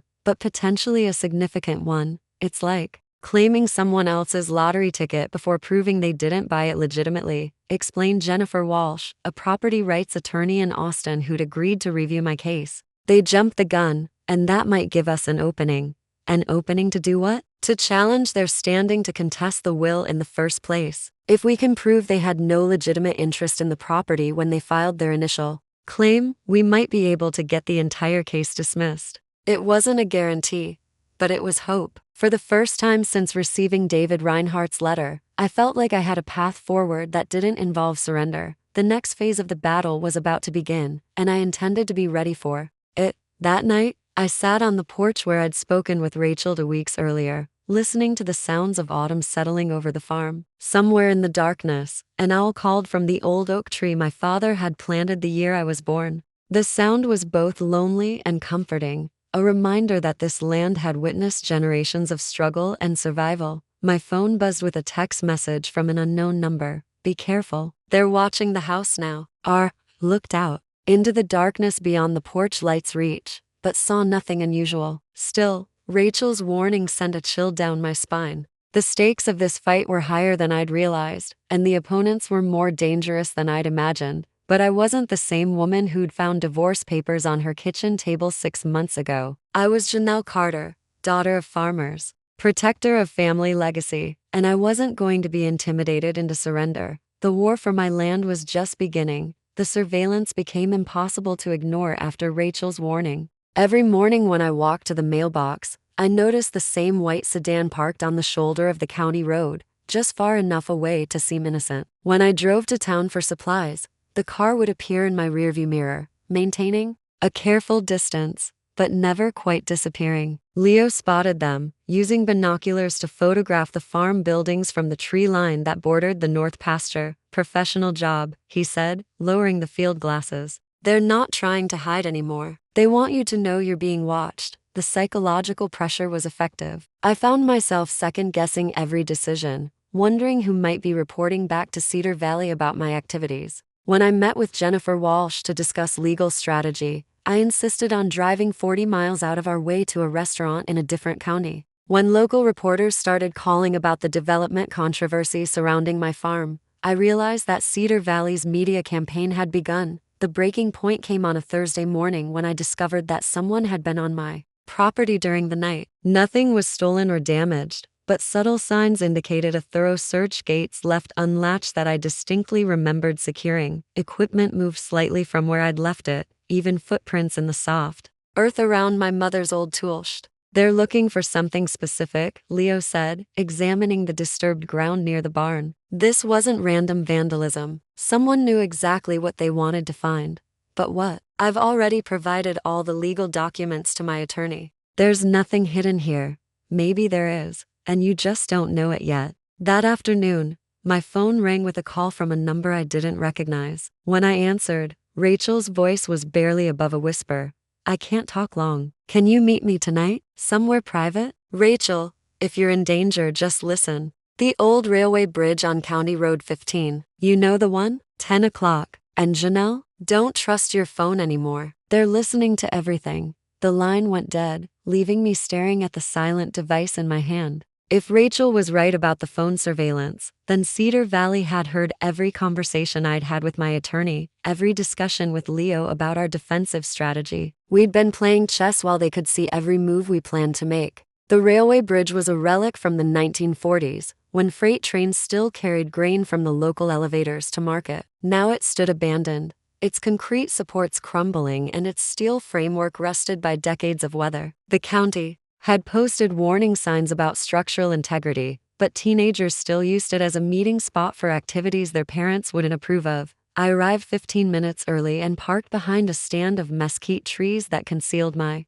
truck from the road. The November night was cold enough to see my breath, and the silence was broken only by the distant howl of coyotes and the rustle of dry grass in the wind. Rachel's headlights appeared at exactly 10 o'clock, sweeping across the bridge before she killed the engine. She emerged from her car looking around nervously, a large messenger bag slung across her shoulder. Thank you for coming, she said when I approached. I wasn't sure you would. What's this about, Rachel? And what did you mean about the phones being monitored? She reached into the messenger bag and pulled out a device I didn't recognize, something the size of a smartphone but with additional antennas and a digital display. Signal detector. Mason bought it online. He's been using it to monitor electronic communications around your property. The betrayal hit me fresh, even though I should have been prepared for it by now. He's been listening to my phone calls? Not just listening, recording. Cedar Valley has transcripts of your conversations with your lawyer, your discussions with Leo, even your calls to the bank about your loan applications. Rachel's voice cracked. Janelle, I helped him set up the equipment. I didn't understand what it was for at first, but when I figured it out, she trailed off, unable to meet my eyes. I felt a surge of anger, but it was tempered by the obvious distress in her expression. Whatever Rachel had done, she was clearly paying an emotional price for it. Why are you telling me this now? Because I found out what they're really planning, and it's worse than just the legal challenge. She pulled a manila folder from the bag, her hands shaking slightly. Cedar Valley doesn't just want your mineral rights. They want to turn your entire property into a petrochemical processing facility. She opened the folder and spread the contents across the hood of her car, using her phone's flashlight to illuminate the documents. What I saw made my stomach drop. The papers showed detailed engineering surveys of my property, identifying optimal locations for industrial buildings, waste processing ponds, and transport infrastructure. Someone had marked the farmhouse for demolition, the garden areas for toxic storage, and the creek that ran through the back 40 for industrial discharge. They're not planning to drill for minerals, I said, studying the diagrams in horrified fascination. They're planning to poison everything. The minerals are just the legal pretext. Once they control the land, they can do whatever they want with it. And the contracts they've already negotiated with petrochemical companies are worth hundreds of millions of dollars. I thought about the creek where I'd learned to catch crawfish as a child, the soil where 3 generations of my family had grown food, the aquifer that supplied clean water to half the county. Cedar Valley's plan would destroy all of it. How long have you known about this? 2 weeks? Maybe 3. Mason showed me the plans like he was proud of them. He kept talking about how much money we were going to make, how we could afford to travel anywhere we wanted. Rachel's voice turned bitter. When I asked about the environmental impact, he said that was someone else's problem. Is that when you decided to help me? She was quiet for a long moment, staring out at the dark landscape beyond the bridge. Do you know what I did before I met Mason? I shook my head. Environmental science. I worked for the State Environmental Protection Agency, investigating contamination sites and holding companies accountable for cleanup. She laughed, but there was no humor in it. I gave up that job when Mason convinced me we had a future together. Told me I could be a consultant instead, make more money working for myself. What changed your mind? I drove out to look at one of Cedar Valley's other projects, up in Carthage, where they turned a century farm into a chemical storage facility. The groundwater is contaminated for miles in every direction. Families have been forced to buy bottled water for basic drinking needs. Children are getting sick from exposure to airborne toxins. She turned to face me directly. I realized that if I didn't stop this, I'd be responsible for the same thing happening here. The weight of her confession settled between us like a physical presence. Rachel hadn't just been Mason's girlfriend, she'd been a trained environmental scientist who'd helped design the destruction of my family's land. But she was also the person who might be able to stop it. What do you need from me? I asked.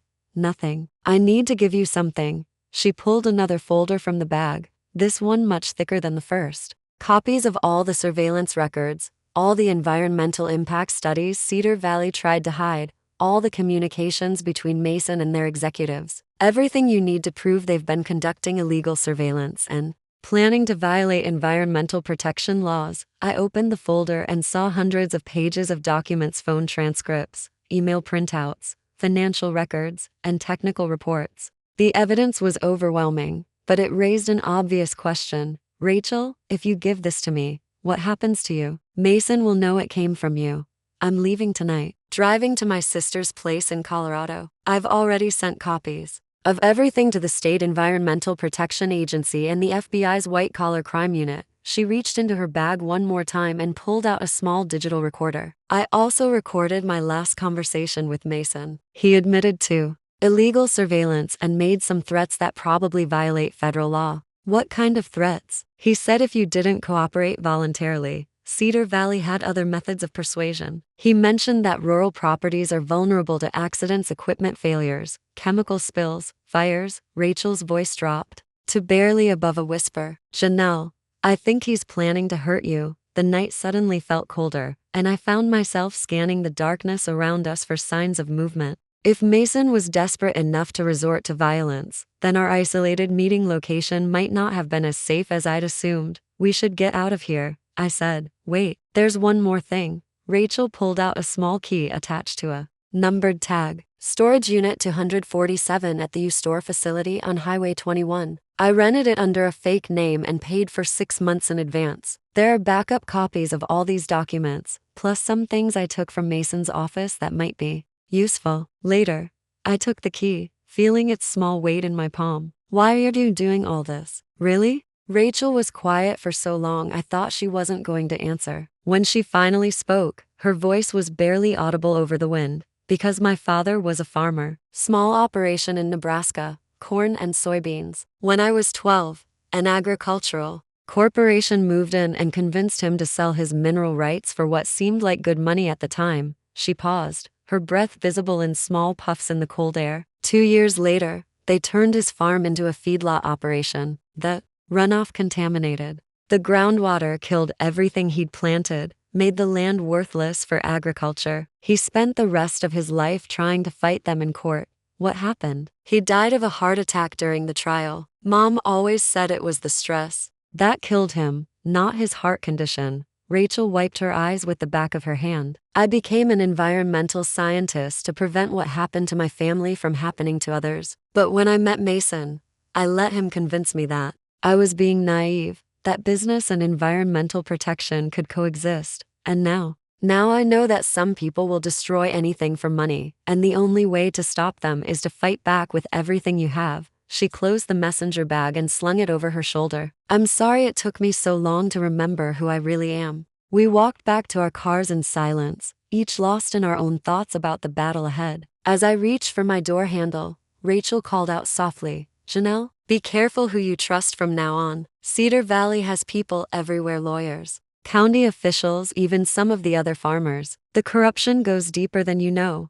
How will I know who's working for them? Follow the money. Anyone who suddenly has new equipment, improved property, or legal help they couldn't afford before, they're probably being paid to provide information or cause problems. With that warning, she got into her car and drove away, her taillights disappearing into the darkness. I sat in my truck for several minutes, processing everything she'd told me and trying to plan my next moves. The evidence Rachel had provided was potentially devastating to Cedar Valley's plans, but it also made me a much bigger threat to their operation. If Mason was really planning some kind of accident, then I needed to take precautions to protect myself and the farm. More importantly, I needed to decide how to use the information Rachel had given me. The smart move might be to turn everything over to federal authorities and let them handle the prosecution. But given Cedar Valley's apparent influence over local officials, I wasn't sure the federal government would act quickly enough to stop the immediate threat to my property. As I drove home through the dark country roads, I noticed headlights in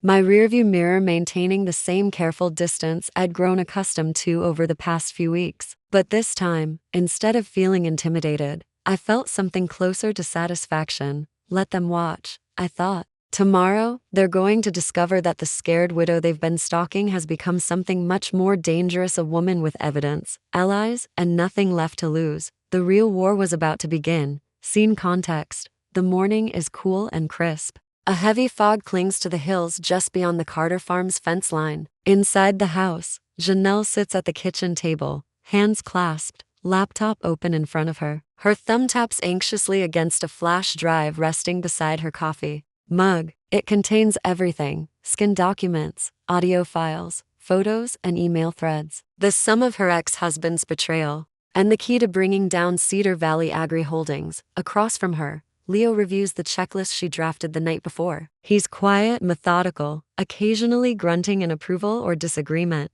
You sure you're ready for this? He asks. Without looking up, Janelle doesn't hesitate. I've been ready since the day I found the forged deed. Key events. Janelle meets Special Agent Dana Collins at a field office located 2 hours away. The building is tucked behind a municipal center, unassuming. Agent Collins is direct but kind, dressed in a blazer and jeans, with a sharp pen in one hand and a tablet in the other. They sit in a secure room with frosted windows. Janelle lays everything out: Rachel's documents, the altered agreements, the recordings, and the photographs. She speaks with calm clarity, years of suppressed emotion pouring out with surgical precision. I believe my ex-husband was working with Cedar Valley to fraudulently obtain my family's land. He and Jason Caulfield, Cedar Valley's regional director, used fake signatures and backdated agreements to push through a sale my mother never agreed to. Agent Collins listens carefully. She doesn't interrupt. Instead, she begins organizing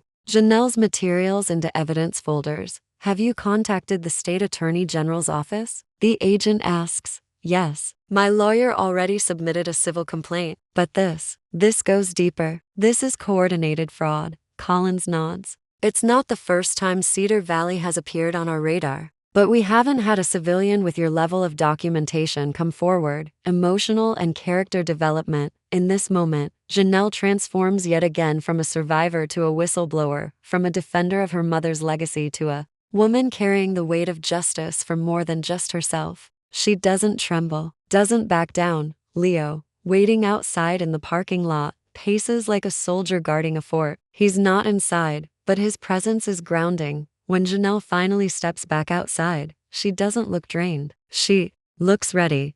Well? Leo asks. She smiles. She said they're opening an active investigation. Leo doesn't say anything right away, just pats her shoulder. Then it's begun. Next steps unfold. Within days, the investigation moves fast. Faster than Janelle expected. Mason is served a subpoena at his apartment. A neighbor records the moment on their phone and posts it anonymously online. It circulates in local circles. Like wildfire, Mason, looking stunned and disheveled, holding the official-looking envelope in one hand, his ridiculous "trust me, I'm a manager" mug in the other. Rachel, meanwhile, is moved into temporary protection under a whistleblower agreement. Janelle receives a single text from her.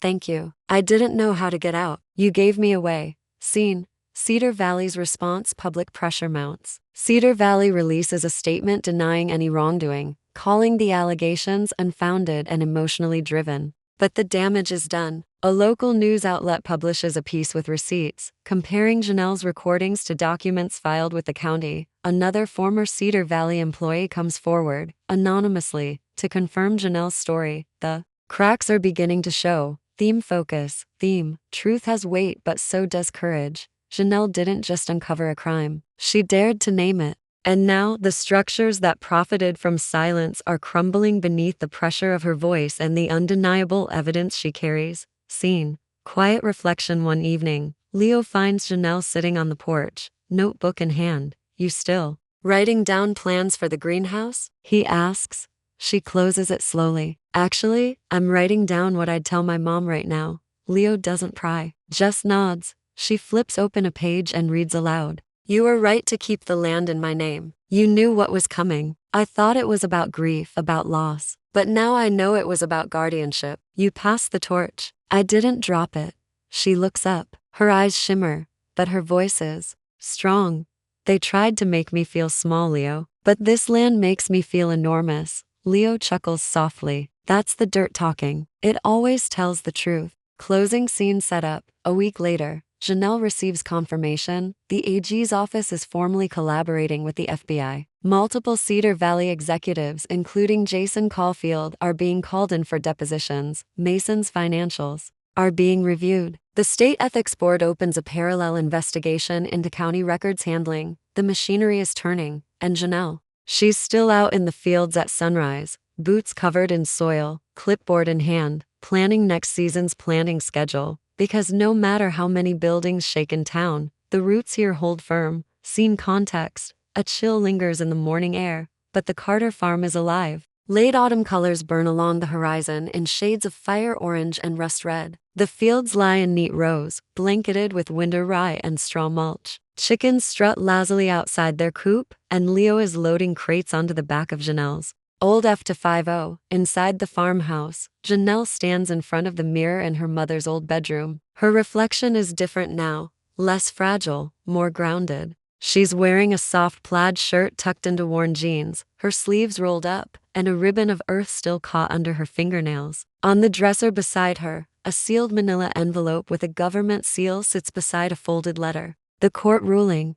She picks it up, takes a breath, and walks out onto the porch. Key events. The court's decision is in. The forged contracts tied to Mason and Cedar Valley are invalidated. The 80-acre parcel is officially recognized under Janelle's name. Jason Caulfield has been indicted along with 2 other Cedar Valley executives. Mason's financial accounts have been frozen pending further investigation. The state has initiated a new ethics policy and land deal approvals because of the fallout from the Carter case. Janelle, now public advocate for rural land rights, has been invited to speak at the State University's Ag Conference. But for today, she focuses on something smaller. Her first fall harvest festival, character development. Janelle has stepped into full ownership of both the land and her identity. She's no longer reacting, she's leading. The festival is her way of celebrating not just a win in court, but a season of transformation. Leo stays close, quieter than usual. He's working the smoker pit and watching Janelle move through the crowd, hugging neighbors, answering farm questions from parents, handing out cider to wide-eyed kids. You're not just feeding people anymore, he says, later that night.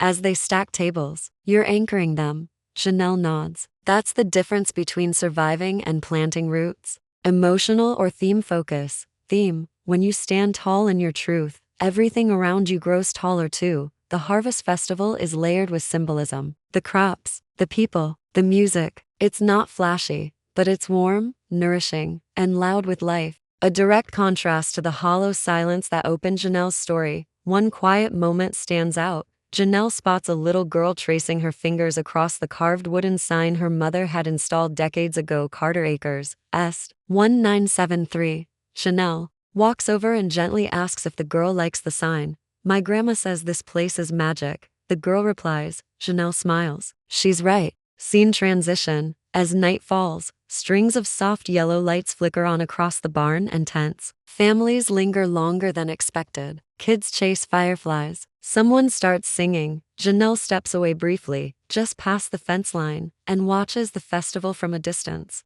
The laughter, the warmth. She exhales slowly. This, she whispers, is what he tried to take from me, but he failed. The stars are out now, scattered like spilled sugar across the navy sky. The festival is winding down, but the energy lingers electric. Content. Music drifts from the barn where a local bluegrass trio plays beneath string lights. Boots shuffle against hay-strewn floors, laughter peals out in bursts, and the scent of cinnamon, apples, and oak-smoked brisket hangs in the air. Janelle finds herself sitting beside the bonfire Leo built earlier. Its embers glow amber as children roast marshmallows and parents sip cider from tin mugs. She pulls her coat tighter around her shoulders, but it's not the cold that makes her shiver, it's the weight of a journey ending and a new one beginning. Mind if I sit? Comes a familiar voice. She turns. It's Sheriff Gaines. He holds a plate with half-eaten cobbler and offers a warm smile. You've got the whole county talking, Carter. Good things, I hope? He nods. Mostly. Some folks don't like seeing the mighty fall, but most of us, we're proud. Your mama would be too. Janelle nods slowly, her throat thick with emotion. I just wanted the truth out there. I didn't expect all this. Truth has a way of drawing people in, he replies. And you didn't just tell the truth. You fought for it. Quiet confrontation. As the crowd thins, Janelle walks toward the edge of the parking lot to check on vendors packing up. She sees a figure standing in the shadow of the F-5 oak mason. He's thinner, face drawn, hands jammed in his coat pockets. He looks nothing like the man who once strutted into her farmhouse with arrogance. Tonight, he looks like a ghost waiting for a door back into the living world. I wasn't gonna come, he says, but I saw the flyers, and I guess I wanted to see what you did with it. Janelle doesn't answer immediately. She folds her arms, steadying herself. You shouldn't be here. I know, he says, voice low. I'm not here to cause trouble. A long silence passes. He shuffles his foot against gravel. They took everything, Janelle. My job, my accounts. Rachel's gone. She testified against me. I didn't think she would. She's not your scapegoat anymore, Janelle says. Neither am I, Mason nods. I just wanted to say I'm sorry for what I did, for how I left. You didn't deserve any of it. Janelle stares at him. For a moment, her heart remembers. Not the love but the habit, the history, the hollow shell of us they once shared. Then she exhales. I know, she says, but I stopped needing your apology the day I took back my keys. He swallows. Will you be okay? I already am. She turns and walks back toward the barn. Behind her, she hears Mason exhale, not in relief, in release. Then his footsteps retreat. Final scene, the journalator that night. Janelle curls up on the porch swing with a quilt and her mother's old leather-bound journal. The final pages are brittle, handwritten in looping script that smells of lavender and hay. If you're reading this, it means you found your way home. I hoped the land would guide you, like it guided me. It's more than acres and crops. It's memory. It's grit. It's a promise that we endure, that we rebuild. You don't need to be fearless, baby. You just need to be faithful to yourself and to the land. The rest will come. Janelle presses her lips together, holding back tears. I found it, Mama. She whispers. I found everything. The wind stirs the pages. From the barn, Leo's voice calls out, we're wrapping up. Janelle smiles, wipes her eyes, and folds the journal closed. She rises, steps onto the porch, and walks toward the glowing barn, toward music, community, and a future built by hand. Closing message to the audience. Janelle turns to the camera. Her voice is soft but sure. Sometimes, life breaks you open so it can plant something deeper inside. Sometimes the people who walk away are clearing the path for what you're really meant to build. This farm, this life, it's not the one I planned, but it's mine now. Every single row, every nail in the barn, every name I remember, and every lie I turned into truth. She pauses, then smiles. And to anyone out there rebuilding after loss or betrayal, know this. You're not starting over. You're starting stronger. Up next, we have 2 more incredible stories that are waiting for you. Just click the image you want to watch and it will take you there. If you enjoyed this video, make sure to subscribe. It would mean a lot.